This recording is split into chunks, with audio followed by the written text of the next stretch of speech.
Hello everyone, welcome in Poonam commerce classes. इस class में हम अकाउंटिंग प्रिंसिपल्स को कंटिन्यू करेंगे। इससे पहले क्लास में हम अकाउंटिंग प्रिंसिपल्स क्या होते हैं, अकाउंटिंग प्रिंसिपल्स की कैरेक्टरिस्टिक्स क्या हैं, इनकी डेवलपमेंट कहाँ से हुई और इनकी जरूरत हमें क्यों पड़ती है, ये सब हम स्टडी कर चुके हैं। इस क्लास में हम अकाउंटिंग प्रिंसिपल्स की टाइप्स कौन कौन सी हैं वो देखेंगे। तो यहाँ पर अकाउंटिंग प्रिंसिपल 2 टाइप्स के होते हैं।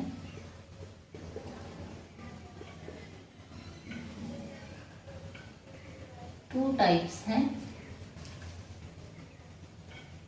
पहली जो टाइप है वो है अकाउंटिंग कॉन्सेप्ट्स।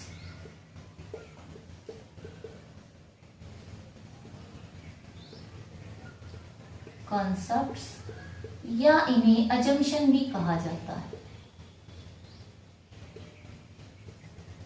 इन्हें अजम्पशंस भी कहते हैं। दूसरा जो इसका पार्ट है वो है accounting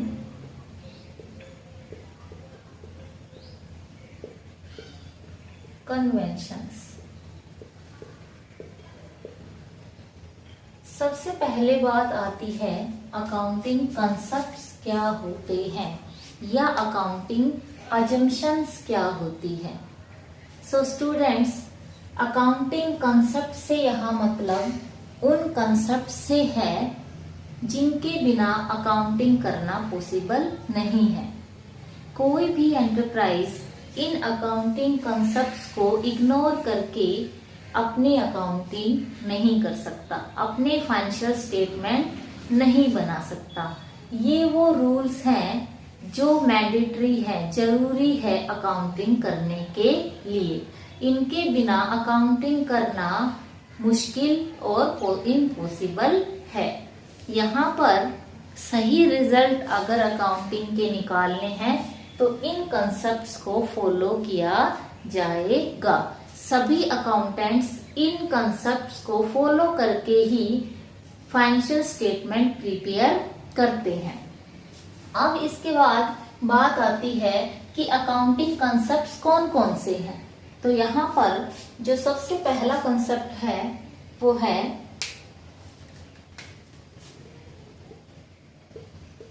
business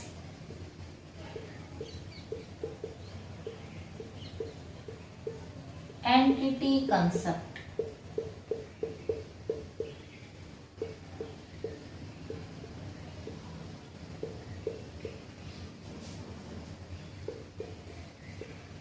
business entity concept से यहाँ मतलब है कि बिजनेस को एक सेपरेट एंटिटी माना जाएगा। बिजनेस का जो प्रोप्राइटर होगा उसकी जितनी भी पर्सनल ट्रांजैक्शन होगी उन्हें बिजनेस की ट्रांजैक्शन में शामिल नहीं किया जाएगा। यहाँ पर इस कंसेप्ट के अकॉर्डिंग जो बिजनेस है वो बिल्कुल अलग है और जो प्रोप्राइटर है वो अलग है। ये जो कंसेप्ट है वो हरेक कोई भी जो भी एंटरप्राइज है या बिजनेस यूनिट है सभी पर लागू होता है। यहाँ पर जो है बिजनेस से रिलेटेड ट्रांजैक्शन की ही अकाउंटिंग की जाएगी ताकि ट्रू प्रॉफिट निकाला जा सके और ट्रू फाइनेंशियल स्टेटस का पता लगाया जा सके।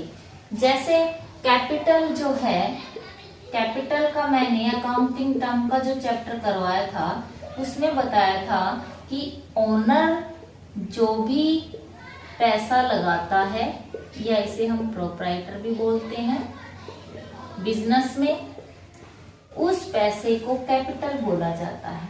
और ये जो कैपिटल है ये बिजनेस में किस साइड दिखाई जाती है, ये लायबिलिटी साइड दिखाई जाती है। तो यहाँ ये जो पैसा है ये बिजनेस के लिए एक लायबिलिटी है, ये पैसा वापस करना है और इस पैसे पर बिजनेस इंटरेस्ट भी देता है, जिसे इंटरेस्ट ऑन कैपिटल कहा जाएगा। ये बिजनेस के लिए एक खर्चा है और इस खर्चे को प्रॉफिट एंड लॉस अकाउंट में डेबिट किया जाता है।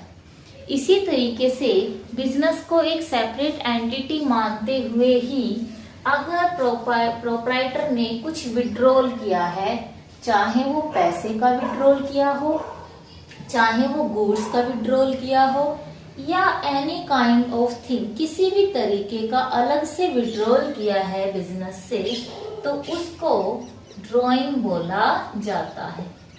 ये अकाउंटिंग टर्म भी मैंने अपनी प्रीवियस क्लास में आपको करवाई थी। और यहाँ पर ये जो ड्राइंग है, ये जो है बिजनेस के लिए क्या है, एक तरीके से एसेट है।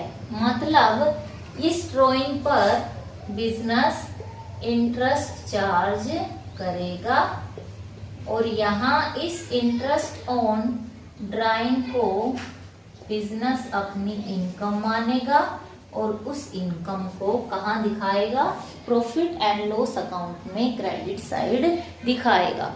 तो देखो यहाँ पर एट द एंड जो नेट प्रॉफिट होने वाला है वो है तो प्रोप्राइटर का ही, लेकिन यहाँ पर बिजनेस को एक सेपरेट एंटिटी मानते हुए अलग से उसकी अकाउंटिंग की जाती है ताकि सही जो है सूचना मिल सके, जो डिफरेंट यूजर्स हैं उनको, इन्वेस्टर को सही पता लग सके कि जितने भी ट्रांजैक्शन बिजनेस से रिलेटेड है केवल उन्हीं की जो है रिकॉर्डिंग की जा रही है।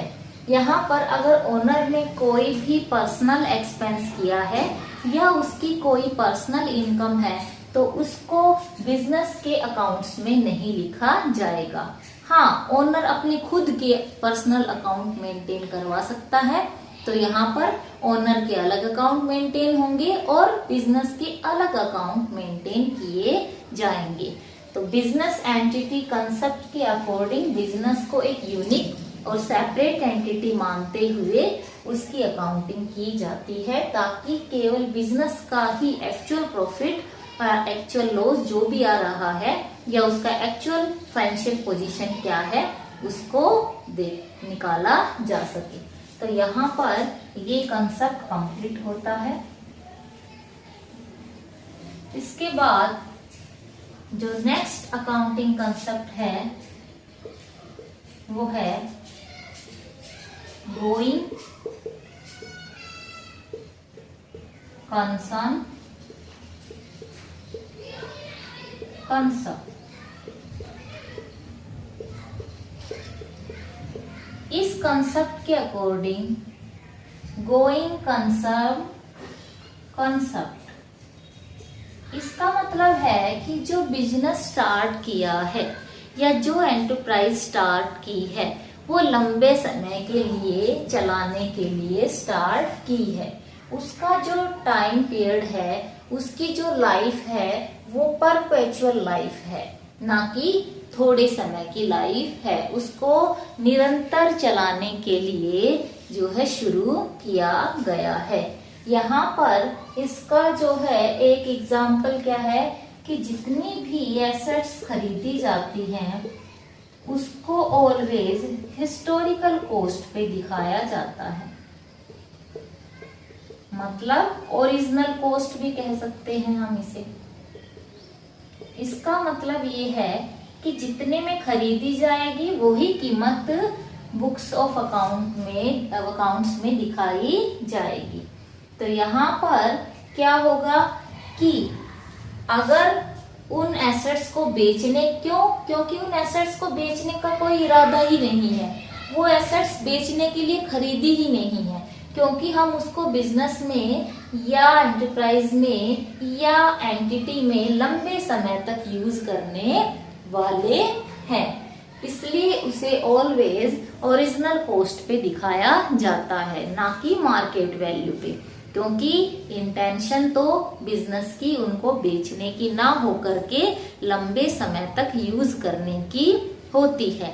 और यही क्या है, गोइंग कंसर्न कंसेप्ट है कि जो बिजनेस है उसको परपेचुअल लाइफ के लिए चलाने के लिए शुरू किया गया है। यहाँ पर जो इन्वेस्टर इन्वेस्ट करते हैं वो भी यही सोच के करते हैं कि ये व्यवसाय लंबे समय तक चलेगा। अगर कोई इन्वेस्टर या शेयर होल्डर शेयर खरीदता है तो वो यही सोच के खरीदता है कि ये कंपनी का जीवन काल काफी लंबा है और लंबे समय तक मुझे इसके लाभ मिलते रहेंगे। तो ये जो है गोइंग कंसर्न कंसेप्ट है। यहाँ पर अगला जो कंसेप्ट है वो है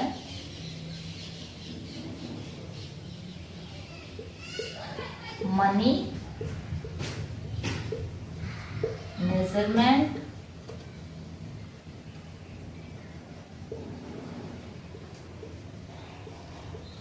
कंसेप्ट। इस कंसेप्ट के अकॉर्डिंग कि ट्रांजैक्शन बिजनेस से रिलेटेड जो भी हो रही है या बिजनेस के पास जो भी एसेट्स हैं उसको एक कॉमन यूनिट में लिखा जाना चाहिए। और कॉमन यूनिट क्या होगी? वो होगी मनी। मतलब अगर किसी बिजनेस के पास कोई किसी भी तरीके का, जैसे हम एज्यूम कर लेते हैं कि उसके पास 2 लाख रुपए कैश है, इसके साथ उसके पास 100 चेयर्स हैं, 50 टेबल्स हैं, इसके साथ साथ उसके पास जो है 1000 किलोग्राम रॉ मटेरियल है। तो इन सबको अलग अलग यूनिट में लिखने से ना तो इसको कोई इंफॉर्मेशन टेकर या अदर यूजर समझ पाएगा, अंडरस्टैंड कर पाएगा, ना इस अकाउंटिंग में होमोजेनिटी आ पाएगी। तो यहाँ पर इनको अलग अलग यूनिट में लिखने की बजाय क्या कर दिया जाएगा? इन सबको एक यूनिट में लिखा जाएगा, एक यूनिट में कन्वर्ट किया जाएगा ताकि ये समझने में आसान हो, इनमें जो है होमोजेनिटी आए और कंपैरिजन भी किया जा सके। तो यहाँ हर एक जितनी भी आइटम है सबको किस में कन्वर्ट कर देंगे? मनी में कन्वर्ट करके लिखा जाएगा। ये कहता है मनी मेजरमेंट कंसेप्ट। इसके अलावा इस कंसेप्ट में ये भी कहा जाता है कि कोई भी अगर क्वांटिटेटिव ट्रांजैक्शन है उसे ही रिपोर्ट किया जाए, क्वालिटेटिव ट्रांजैक्शन को इग्नोर कर दिया जाए।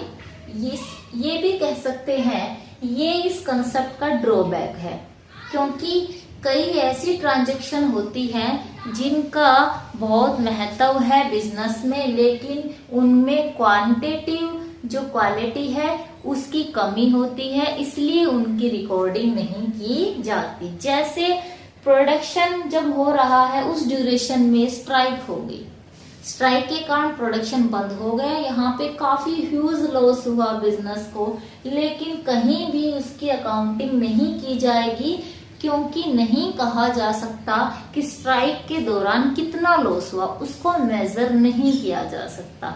या इससे पहले भी मैं एग्जांपल दे चुकी हूँ कि कोई स्किल्ड मैनेजर है और वो मैनेजर उस संस्था को छोड़कर चला जाता है या प्रमोशन के कारण किसी दूसरे जगह बदल लेता है या ट्रांसफर के कारण जो भी रीजन हो, तो वहां पर उस लॉस को भी कंसीडर नहीं किया जाता है। तो यहाँ पर कहने का मतलब ये है कि ऑल ट्रांजैक्शन को इन मनी में ही मेजर किया जाएगा और केवल क्वांटिटेटिव ट्रांजैक्शन को ही मेजर किया जाएगा, क्वालिटेटिव ट्रांजैक्शन को इग्नोर कर दिया जाएगा अकॉर्डिंग टू दिस कंसेप्ट। तो यहाँ पर इस क्लास में हम ये 3 अकाउंटिंग कंसेप्ट कर चुके हैं। नेक्स्ट अकाउंटिंग कंसेप्ट जो बच गए वो हम अपनी अगली क्लास में करेंगे। तब तक के लिए